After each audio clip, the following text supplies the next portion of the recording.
Hi everyone, my name is Amanda, and in this video we are going to be talking through some nutrition tips for studying. How to leverage what you're eating and when you're eating it to keep that energy up and to make sure that you're taking care of your body when you're doing a lot of intense cognitive work. The first thing whenever I talk about nutrition is to discuss your water intake. Water is the keystone of all nutrition. Before you start thinking about meal planning or eating more protein, make sure you're getting enough water. One tip for this is to make sure that the very first thing you do every single morning is to drink 16 ounces of water. How I do it is I put a glass of water full right beside my bed. First thing when I get up in the morning, I grab it, and as I'm going through my morning routine, I drink it down before I even touch my coffee.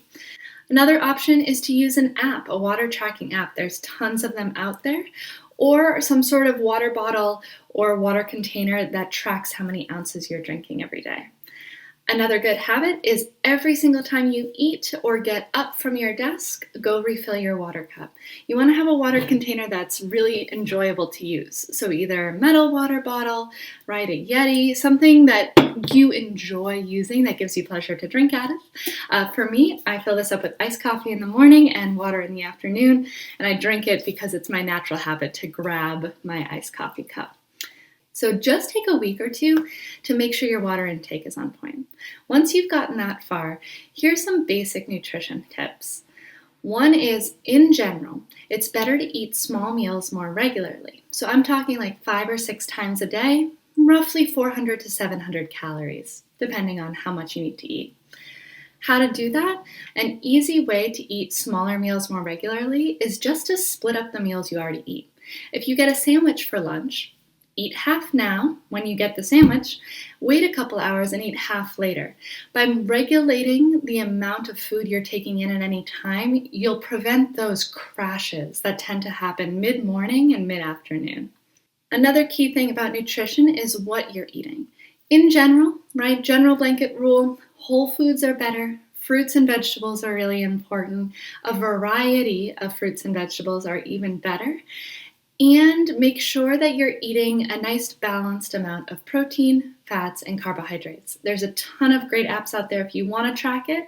Again, though, if this isn't your priority, the key thing is just to try to eat something different every day. Going to a different restaurant, picking up different foods in the frozen food aisle, whatever it takes to diversify your food intake. The last thing about nutrition is what to eat when. Now, all food is not created equal when it comes to using it for energy. The brain uses only sugars, glucose. So that means that if you're doing really hard cognitive work, like taking a test or studying, your blood sugar actually needs to be pretty high to perform at optimal capacity.